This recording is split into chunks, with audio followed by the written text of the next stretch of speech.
Hello everybody and welcome back to another episode of GGS. We have come across Gina Lestrade, who has decided to show up at the pawn shop to do something here, apparently. I guess she got herself a new coat or something. We're gonna go ahead and talk to her and find out the details. What are we on here? Gina and the pawn shop.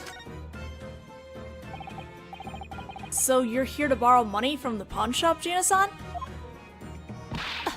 That's right. I'm a London citizen too, you know. You got a problem with that? No, not really. I was just wondering. Oh, I know exactly what you're thinking right now. I bet you stole those goods there, didn't you? Or something rude like that. Well, maybe I was just a little. You're not even going to deny it, are you, Naruhodō-sama? I'm going to ask you flat out then. Are you not trying to pawn stolen goods right now? Let me see. How should I respond? Well, it happens. You're not going to deny it either, are you, Gina-sama? But this is different. This really does belong to me. But this the shopkeep is holding, huh? Maybe I should see what Hatch-san has to say one more time. Let's talk to him.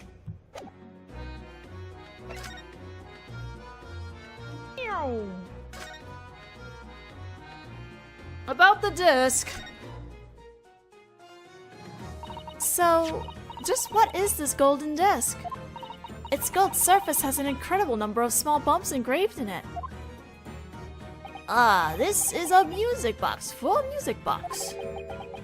Music box? You don't even know what a music box is? Guess that's a black-suited Oriental for you. I know what a music box is, but I've never seen a disc like this. This golden disc has the information the music box needs in order to play music engraved in it.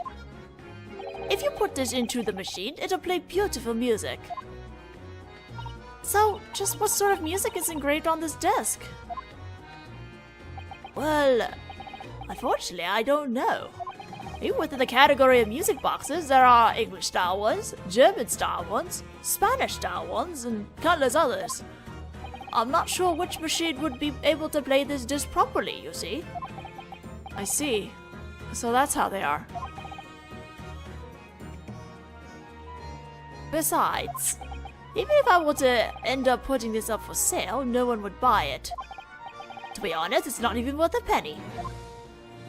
That's a lie! After all, He?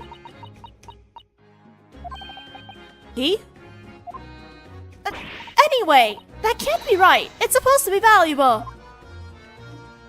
In that case, why don't you try taking it to a different pawn shop?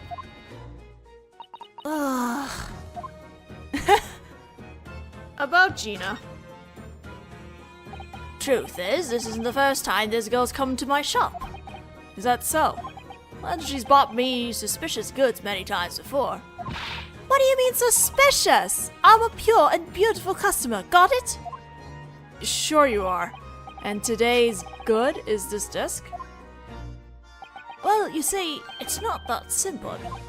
What do you mean? The thing this girl brought me today is actually a claim check. Claim check? So that must mean she came to reclaim something that she pawned, is that right? That's right. I'm at an age where I've got a lot of stuff I've once held onto. That's pretty darn suspicious. Yeah, especially for a pickpocket. I mean, you don't trust adults and everything, so that's an outright lie. It's for an item she pawned that is due to go up for sale after tonight's deadline. She brought her claim check and the principal amount, along with the interest, see?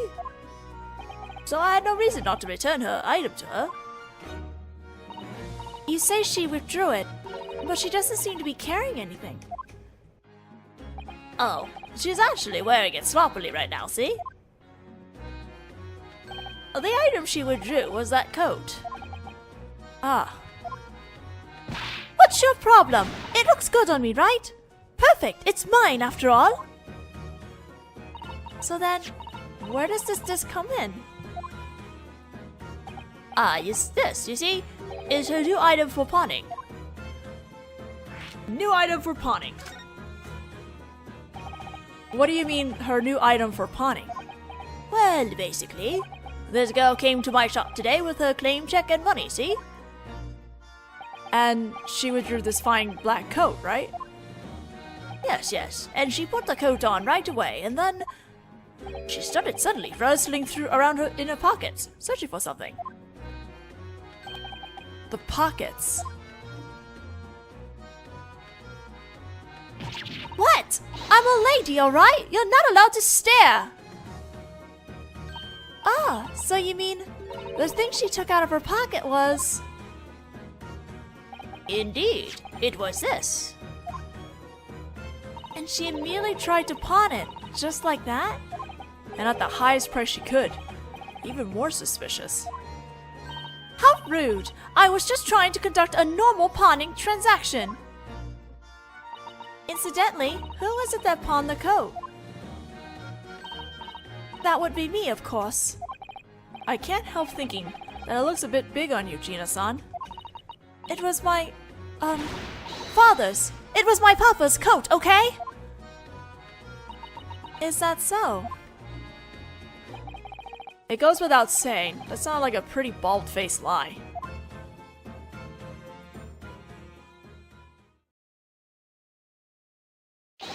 Pardon me. Oh! This man! Who is this portrait-like English gentleman?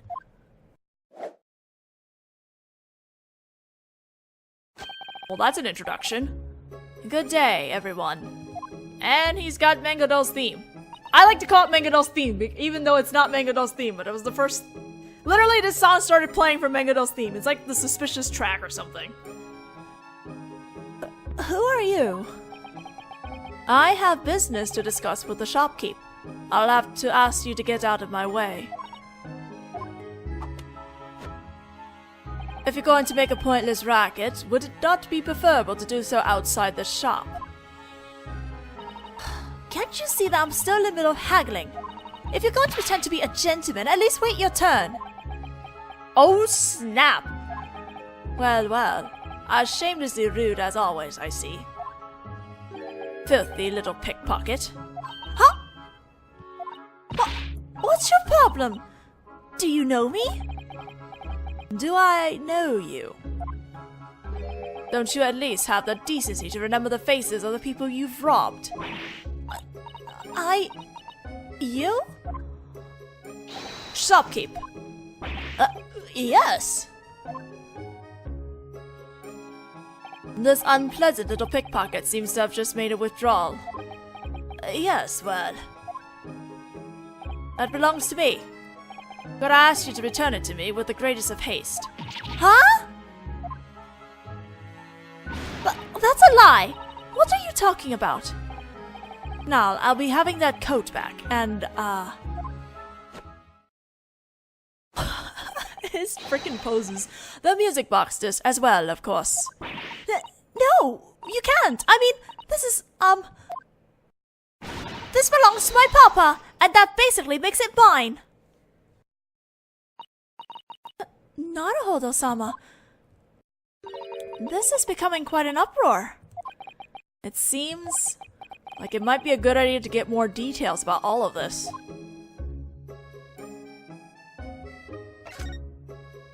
The gentleman's accusations.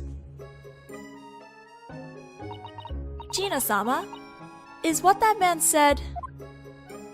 It's obviously a lie! I swear before God, I've never seen that man in my life!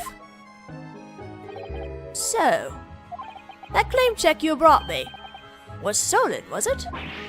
Weren't you listening? I swear before God! Do you even believe in God? This happened earlier as I was walking down the street. I was suspicious as soon as this girl collided with me.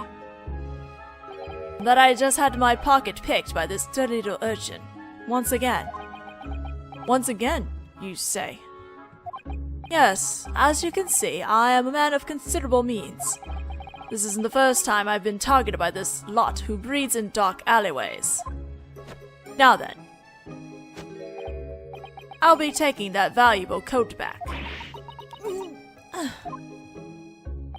Come along now, give that gentleman back his coat at once. If you delay, I shall call the police at once. Now, just one moment. Why is everyone ganging up on me? This dodgy gentleman is way more suspicious. I don't even think that's possible.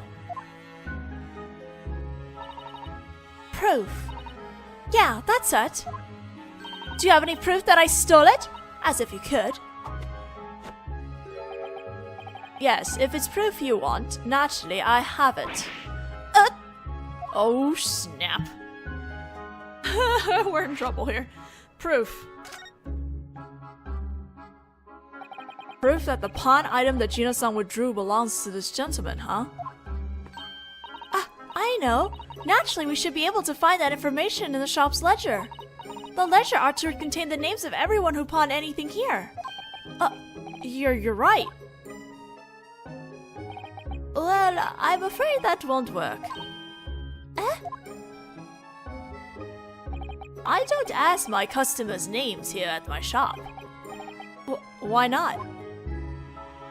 Well, say, customers who have come to pawn something all have their own stories.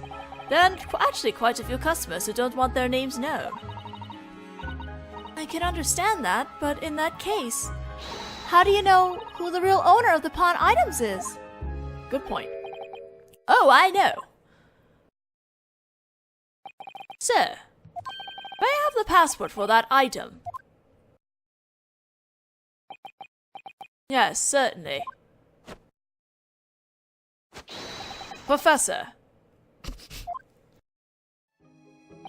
Yes, indeed, and that is our proof. The proof that this man is this item's owner, you see? A password. Well, I guess Gina's not holding onto that coat. But what the heck is with this coat? Password, sorry, that was password. Mr. Hatch, what's this about a password?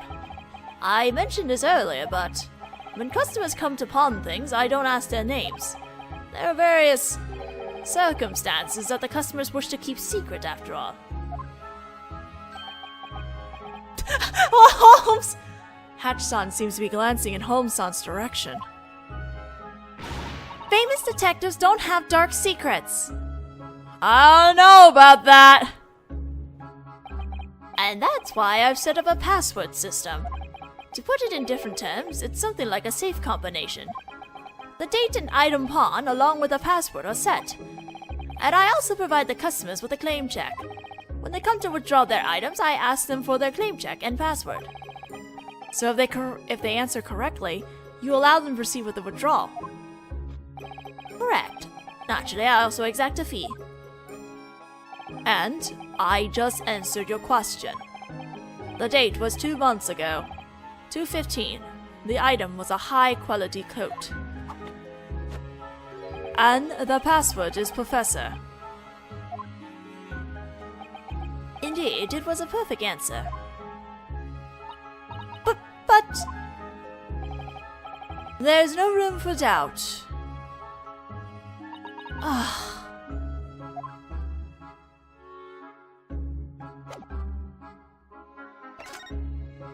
Let's talk to this gentleman more up close and personal. About you, Mr. Suited man. Excuse me. Who might you be? Pardon me, but who are you? Well, that's rude. You don't appear to be from this country. Yes, we're exchange students from the Great Japanese Empire. Great Japan. Naturally, I have heard of it. The citizens eat soft, spicy brown stew-like dishes. I think you're confusing it with a different country. What was that graceful movement just now all about? Well, regardless of what country you hail from, if you're a gentleman, you know that when you ask someone's name, you must first provide your own. I'm Naruhodō. I came to study British law as a defense attorney. And I am Mikatomo Susato. I am employed as a legal aid. I see, is that so? I am... let me see. Egg Benedict. This jerk! Pleased to make your acquaintance. That cannot be his real name. You're not Benedict Cumberbatch!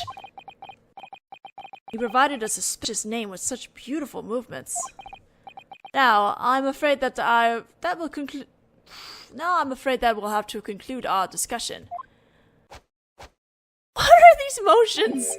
Hand over my coat at once.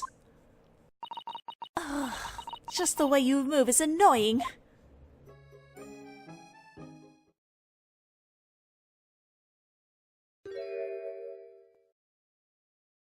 I don't think that coat really suits you. Now then. Thank you for coming, Master Egg Benedict. Master Egg Benedict. The interest rates at this shop are quite agreeable. I'll be sure to use this place again. This is why I hate adults. They think that just because I'm a pickpocket, I'm also a liar. Now, shopkeep, if you could hand over the music box disc. Certainly, Master Benedict. It's all yours.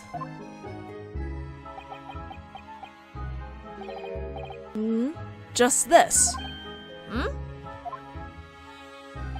There should be one other item, that I had you hold on to. One other item? No, I'm afraid the only thing you left with me is that black coat there, and there just happened to be that disc in the pocket. You filthy little urchin! Are you still hiding something? The nerve of you! How could I possibly know anything about that? Very well. Then I will excuse myself for now. Good day, everyone. Now hold on. That item is... mine!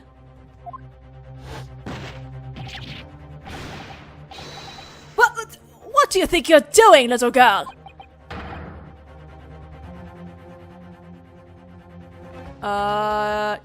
You're bleeding.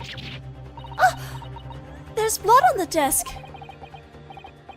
I guess it's because of all these little bumps carved into the metal on this disc. They must be sharp enough to cut someone's finger. This was my target. I mean, my papa's. No way am I letting you have it. Oi, you there, here. What do you want? What do you want? You'll be able to take it away from me too easily. You hold on to it.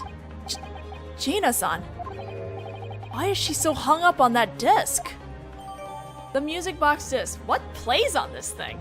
Used for making a music box play. The musical information is carved into disc metal. Contains contents unknown. Black Clad Oriental. Come now. Hand over that disc. You can't! All adults are liars! Now what? How am I supposed to resolve this situation?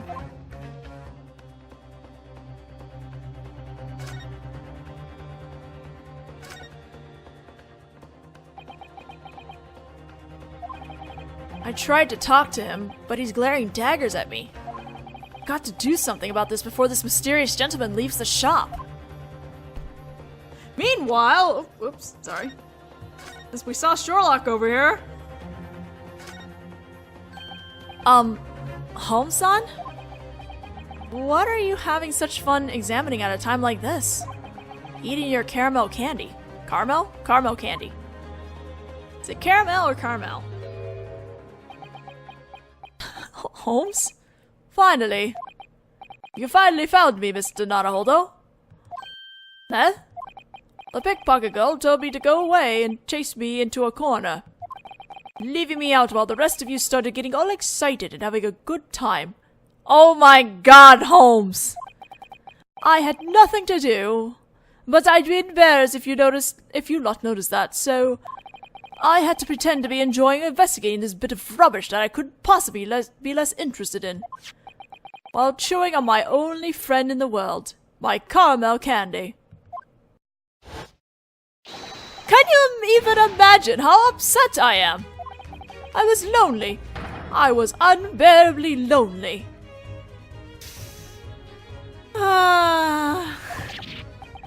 What? In that case, please join the conversation. Things are getting pretty out of control here. In any case, I basically heard your conversation. No, to be more accurately, I kept utterly silent, eagerly straining my ears to hear every word. Are you really that lonely? Oh, Holmes-sama, you poor thing. Don't show him compassion, Jesus Christ. It seems that, as I thought, it was something like that all along. Huh? It can't be. Have you already figured it out? Everything? You know, Mr. Sato, sometimes I wonder this. My genius, my logical genius. If only I could pawn it, just how much would it be worth? By the looks of things, Holmes-san has stumbled upon an idea. I have no idea whether that would help resolve the situation, but... the famous detective's deduction. Should I listen to it? Listen to his logic? Forget about it. Okay, I guess we're gonna put that first. Forget about it! If Holmes-san starts this intense deduction at a time like this, it'd be like pouring oil on fire. I should just forget about it before it makes things worse. What are you saying, Naruhodō-sama? This is the famous detective's famous deduction we're talking about. He'll crack this wide open. With Naruhodo's help. No. That's exactly why we shouldn't do it. Honestly, considering the situation, it seems that I have no choice but to take the center stage here. Wouldn't you agree, Mr. Naruhodō? Yes, please do, Sherlock Holmes-sama. So in the end, it didn't matter what I said. Aww.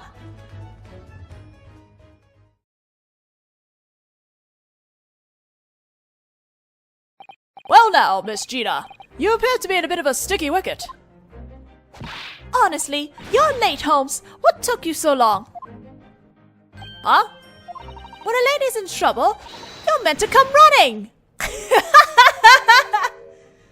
Jeez, she's merciless.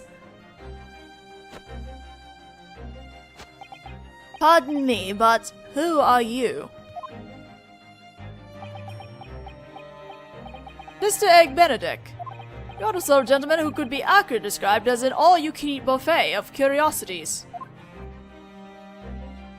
In any case, there are two conclusions I can draw about you. What? Let's begin with the first conclusion. You came to the shop with a motive you have not yet voiced. And now, my second conclusion is...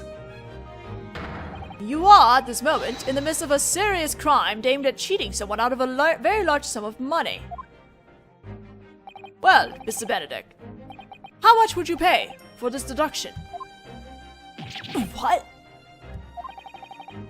Egg Benedict-san just went white as a sheet. It looks like he's right on the money once again. Curse you! Who in the world are you?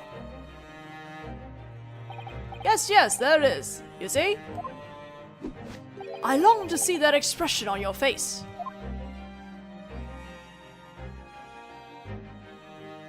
Now then, shall we begin? Sherlock Holmes, Logic and Reasoning, Experimental Theater. We're gonna go through it, and then we're gonna go through Naruhodo's perspective of it in the next video, because I don't think we're gonna be able to fit his thing and Naruhodo's thing in one video, so...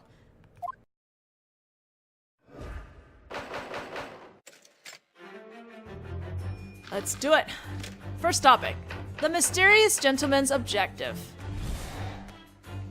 What was it that caused you to appear in this pawn shop in the first place? Earlier, your claim check was stolen from you in the streets, and you gave chase. That was a lie. There's another reason. A real reason. Yes, that real reason is there in your hand. The thing that led you to the shop in the first place was that now hiring notice. That item you hold in your hand is clearly a now hiring flyer from this shop. But as far as I can see, you have no reason to work in a shop like this. In other words, we can assume that there is some sort of special intent here. The cane that you just instinctively raised contains a large contradiction. With my cane? What absurdity. The contradiction with that cane is, of course, its tip. What? That cane originally had a metal tip on it. However, there is no sign of it. The cane's wooden bit is exposed. So, there's only one conclusion we can draw.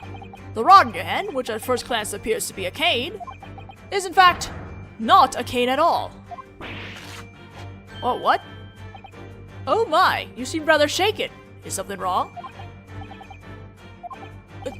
Well... That moment indicates the answer to my next question. That is to say... What is the true nature of that rod in your hand? And the reaction you just gave me tells me the answer. The key to unraveling this mystery is the cane handle, which you just hid. I thought it was suspicious from the start. The shape of that cane's handle, or perhaps I should call it the grip. Indeed, that rod is certainly not a cane. Its true nature is...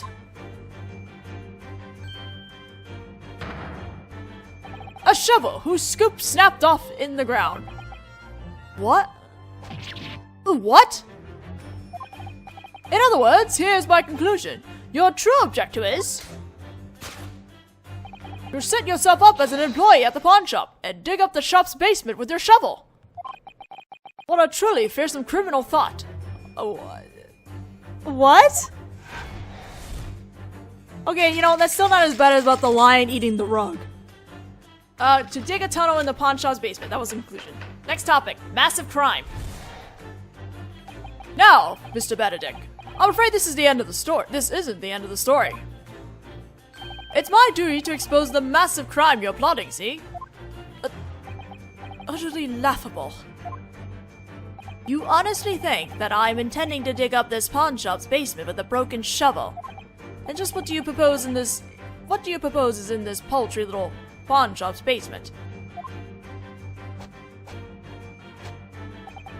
Whether or not an incredible treasure is sleeping down there? Why would I do such a thing? I have no reason. Unfortunately, you do have a reason to dig up the shop's basement. And I'm sure you're highly aware what that reason is, aren't you, Mr. Benedict? Huh? Your line of vision is even more honest than I thought. Huh? Why would you need to infiltrate this shop and dig up the basement? That reason is clearly indicated in that circular notice you just glanced at. This circular notice purpose is to notify everyone of things going on in town. Plumbing construction notice. According to the sketch on the circular notice, the water line that runs from the shop's basement to the bank across the road will be undergoing some construction. The water line, you say? If you were to rip up the floor of the shop's basement and keep digging, you'd eventually reach the bank. And in the basement of the bank, there is a massive vault. What? How did we go from going to the pawn shop to we're going to rob the bank through the pawn shop? In other words, your target is a bank heist using an underground tunnel. A heist? I would twirl around like that too. Now, at last, we reach the final question. What exactly is it that you're targeting in that bank's vault? What? Actually, the other day I was consulting with Scotland Yard, so I know the answer to that. Naturally, you should also be aware of that secret, am I right? What do you mean? I don't know anything about it. I feel like we're just about to be shown some most fascinating evidence. The secret of what you're targeting is drawn on that postcard. That's a postcard of London's World Fair. Presently, the final preparations are being made for the approaching London World Fair. In order to hasten the completion of Crystal Tower, the symbol of the World's Fair, the government has increased the supplementary budget. And at this very moment, those special funds are being held in that bank's basement. Huh? Yes, in other words, your massive criminal plan is precisely to steal the special preparation funds for the World's Fair from that bank's underground vault. This is top secret police information, right? So keep it quiet. Holmes, please! To steal the special preparation funds for the World's Fair. That concludes Sherlock Holmes' famous deduction. Jesus Christ, this is gonna be fun to, break apart later on. So, we'll stop here and, fix up his logic in the next video. I'll see you guys then.